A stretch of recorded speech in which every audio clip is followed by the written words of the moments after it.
जंतर मंतर का सीजन 2 बहुत ही जल्द शुरू होने जा रहा है। अभिजीत दीपके ने बड़ा ऐलान किया है। अभिजीत दीपके ने कहा है कि फिर से जंतर मंतर पर आंदोलन का सीजन 2 शुरू होगा। अभिजीत दीपके ने दो बड़े ऐलान किए हैं। एक तो 15 अगस्त से देश भर में जितने सरकारी स्कूल हैं उन सब का सोशल ऑडिट होगा। सितंबर महीने से क्या बोलती है पब्लिक, इसकी भी वो शुरुआत करने जा रहे हैं। वही अभिजीत दीपके ने जो सबसे बड़ी बात कही है कि जेनजी के आंदोलन से जो सबसे बड़ा फायदा इस देश को हुआ है वो ये हुआ है कि लोगों के मन से डर खत्म हो गया है। अब लोग सवाल पूछ रहे हैं, चाहे भ्रष्टाचार हो, चाहे किसी तरह की अव्यवस्था हो, लोग सवाल पूछना शुरू कर चुके हैं। लेकिन सोचिए, मुझे तो लगता है कि जेनजी आंदोलन से सबसे ज़्यादा फायदा विपक्षी दलों को हुआ है। अब वो भी खुलकर बोलने लगे हैं। अमित शाह ने खुद कहा कि मुझे संसद में भगोड़ा कहा जा रहा है, मुझे फरार कहा जा रहा है। दरअसल 20 दिनों से संसद में प्रधानमंत्री मोदी और अमित शाह आ तो रहे हैं, लेकिन अपने दफ्तर में बैठते हैं, कार्यवाही में शामिल नहीं होते हैं। तो सोचिए, ऐसा पहले नहीं होता था। तो मुझे लगता है कि देश भर में अब लोग जो है वो सवाल पूछने लगे हैं। सोचिए, 29,000 करोड़ से बना एयरपोर्ट, जिस पर एक पहली ही बारिश में पानी घुस गया, लोगों ने इसको भी दिखाया। 1 लाख करोड़ के बना मुंबई दिल्ली एक्सप्रेसवे में राजस्थान और गुजरात में टूट गया, उसको लोगों ने दिखाया, अखबार ने छापा। 4200 करोड़ का यूपी लखनऊ कानपुर का एक्सप्रेसवे तो भाई साहब पूरे देश की मीडिया में छाया हुआ है। लेकिन सबसे ज़्यादा कमाल जेनजी कर रहे हैं। हमीरपुर में जेनजी डीएम दफ्तर पहुंच गए कि भैया हमारी सड़क बनाओ। राजस्थान में छात्राएं सड़कों पर उतर गई कि टीचर अश्लील हरकत करता है। वहीं सोचिए, देश भर में दिव्यांग बच्चे उत्तराखंड में कहें कि हमारे स्कूल की व्यवस्था खराब है। फतेहपुर में पहले सरकारी स्कूल के बच्चे सड़कों पर निकले थे, और ऐसी खबरें अब देश भर से आ रही है कि बच्चे स्कूल में आंदोलन कर रहे हैं।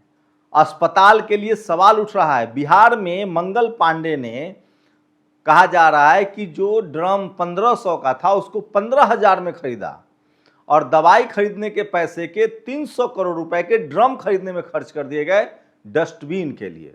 तो चलिए, सोशल मीडिया पर सवाल पूछा जा रहा है, लेकिन टीवी अखबार अभी भी सरकार के साथ बना हुआ है।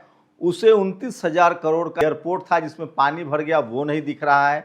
उसे 4200 करोड़ का हाईवे टूट गया, वो नहीं दिख रहा है। उसे 1 लाख करोड़ के हाईवे टूट गया, वो नहीं दिख रहा है। जिस तरह से गंगा एक्सप्रेसवे में अप्रोच रोड टूट गया था, वो नहीं दिखा। मिर्जापुर में सड़क टूट गया 60 करोड़ का, वो नहीं दिखा। देहरादून में 16 करोड़ की सड़क 16 दिन नहीं चली, वो नहीं दिखा। यहाँ तक कि टीवी अखबार को असम के बाढ़ में मजबूर लोग नहीं दिखे, यहाँ तक कि उड़ीसा में बाढ़ में फंसे लोग नहीं दिखे, उत्तराखंड में तबाही मच रही, अब खबरें गायब है। टीवी अखबार में अब खबरें ही नहीं चलती है। टीवी अखबार में फिलहाल हेमंत सोरेन चल रहे हैं। सोचिए कि हेमंत सोरेन ने लाठीचार्ज करवाया, जबकि अब जांच हो रही है कि टीडीपीएल अभय तिवारी की जो कंपनी थी, जो यूपी में जांच करवा रही थी, वही कंपनी झारखंड के भी एग्जाम में गई। योगी आदित्यनाथ की सरकार ने सीबीआई जांच, वहां उस समय हाईकोर्ट ने कहा था कि सीबीआई जांच करवाई जाए। राज्य सरकार सुप्रीम कोर्ट आ गई कि सीबीआई जांच नहीं होनी चाहिए, हम अपने से जांच कर लेंगे। अब यही लोग मांग कर रहे हैं कि जो सोरेन है वो इसकी सीबीआई जांच हो। सोरेन ने कहा है कि हम इसकी जांच कर रहे हैं कि आखिर बीजेपी शासित राज्य यूपी की कंपनी को कौन यहां लेकर आया और किसने इसको फलने फूलने का मौका दिया।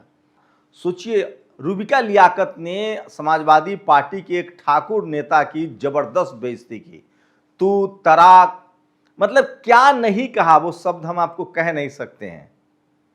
तो टीवी अखबार लगातार विपक्षी नेताओं को ह्यूमिलिएट कर रहा है, और सोशल मीडिया पर जनरल कैटेगरी के पत्रकार, टीवी अखबार के जनरल कैटेगरी के पत्रकार जो हैं वो आरक्षण के खिलाफ अब एजेंडा चला रहे हैं कि आरक्षण खत्म होना चाहिए। लेकिन अभिजीत दीपके, सोचिए, अभिजीत दीपके ने कहा है कि 15 अगस्त के बाद से हम स्कूलों की सोशल ऑडिट करेंगे।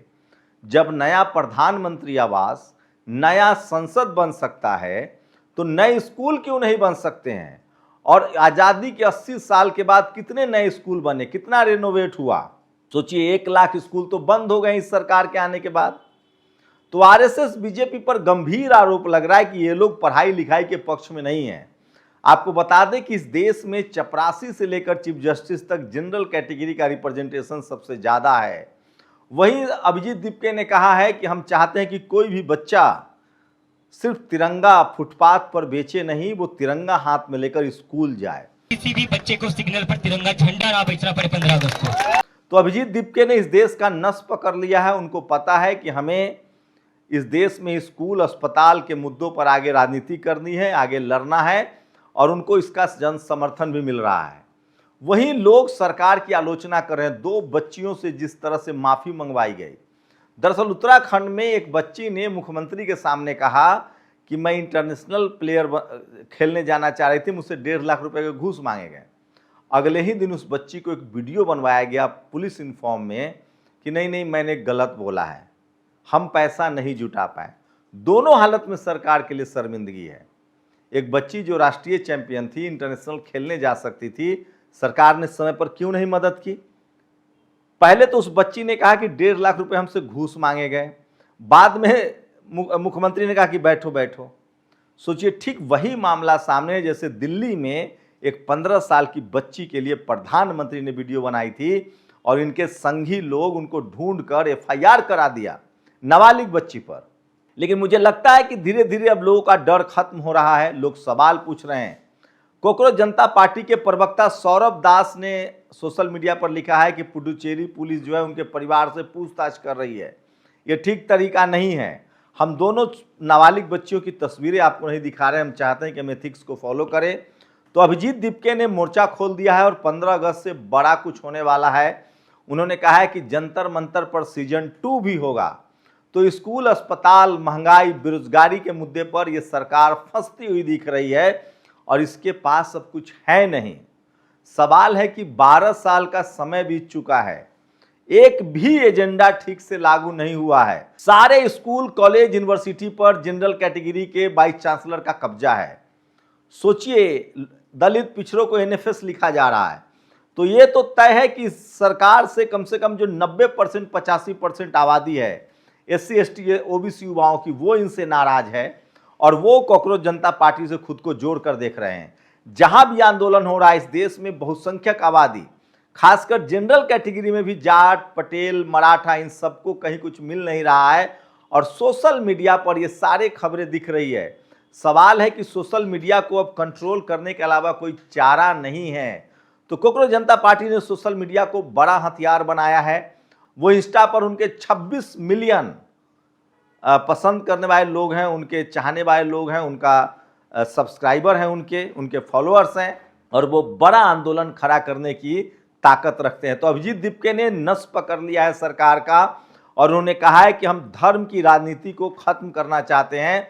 धर्म आस्था का विषय है, धर्म की राजनीति से देश का भला नहीं होगा, देश का भला होगा स्कूल, पढ़ाई लिखाई और दवाई से।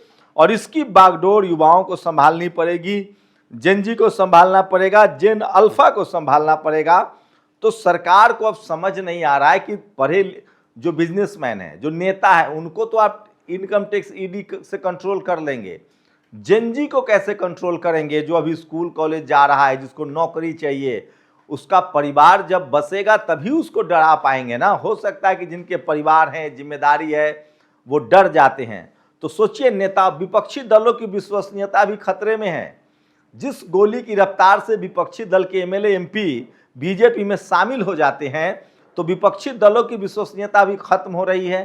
संसद में अब जाकर विपक्ष जो है कुछ बोलने लगा है, लेकिन जेनजी ने अपने आप को जेनजियों से और अल्फा से जोड़ दिया है। और अभिजीत दीपके क्रिस्टल क्लियर हैं, वो साफ कह रहे हैं कि हमें बाबा साहब के संविधान का भारत चाहिए, हमें स्कूल चाहिए, अस्पताल चाहिए, नौकरी चाहिए, हमें रोजगार चाहिए और हम धर्म की राजनीति हमें नहीं चाहिए, जातिवाद की राजनीति हमें नहीं चाहिए। हम सोशल जस्टिस, सामाजिक न्याय चाहते हैं। हम चाहते हैं कि इस देश का हर बच्चा स्कूल जाए और उसकी बेहतर जिंदगी हो। इससे किसको गुरेज हो सकता है, आप सोचिए। तो वो लोग जो कॉकरोच जनता पार्टी का मजाक उड़ा रहे हैं, कुमार विश्वास हो या ये त्रिपाठी जैसे पत्रकार हो, ये तमाम टीवी अखबार हो, इस देश का जेनजी सबसे ज़्यादा उनका मजाक उड़ा रहा है। तो अभिजीत दीपके ने इस देश को नई दिशा दी है, युवाओं को नई दिशा दी है। खासकर कॉकरोच जनता पार्टी ने जेनजी और अल्फा को अपने साथ जोड़ लिया है और लोग, उनका कहना है कि अब कोई डरने वाला नहीं है, सरकार से सवाल पूछने का काम शुरू हो चुका है। विपक्षी दलों को डराया जा सकता है, विपक्षी नेताओं को डराया जा सकता है, उनको अपने साथ जोड़ा जा सकता है, टीवी अखबार को अपने साथ उन्होंने जोड़ रखा है। लेकिन सवाल है कि जेनजी और जेन अल्फा को कैसे जोड़ेंगे? क्या इंस्टा बंद कर देंगे? क्या एक्स बंद कर देंगे? क्या यूट्यूब बंद कर देंगे? ये सबसे बड़ा सवाल है। उमाशंकर सिंह सीनियर पत्रकार हैं, उन्होंने कहा है कि हो सकता है कि सोशल मीडिया पर सरकार के पसीने छूट रहे हैं, तो अगर वो हार रही है तो हो सकता है कि वो खेल का तरीका बदल दे या खेल को कंट्रोल कोशिश करे। वहीं उमाशंकर सिंह ने लिखा है कि ये जो विपक्षी दल के नेता हैं, ये बहुत ही, मैं वो शब्द इस्तेमाल नहीं करना चाहूँ, ये लोग बहुत ही डरपोक और बेकार हैं। जिस टीवी अखबार को गोदी मीडिया कहते हैं उसी पर जाने के लिए ललायत रहते हैं।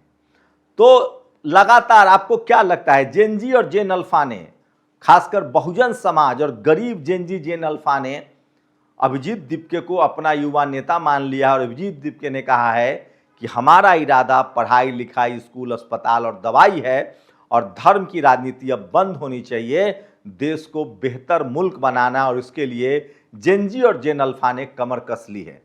आपकी क्या राय है? अपनी प्रतिक्रिया जरूर दीजिए। शुक्रिया। दस्तक की आपसे गुजारिश है कि अगर इसको बचाना चाहते हैं तो नेशनल दस्तक को सब्सक्राइब करने के लिए रेड कलर के सब्सक्राइब बटन को दबाएं, फिर बेल आइकन की घंटी दबाएं। नेशनल दस्तक को बचाने के लिए बहुत जरूरी है कि हर खबर को शेयर करें, लाइक करें, कमेंट जरूर करें।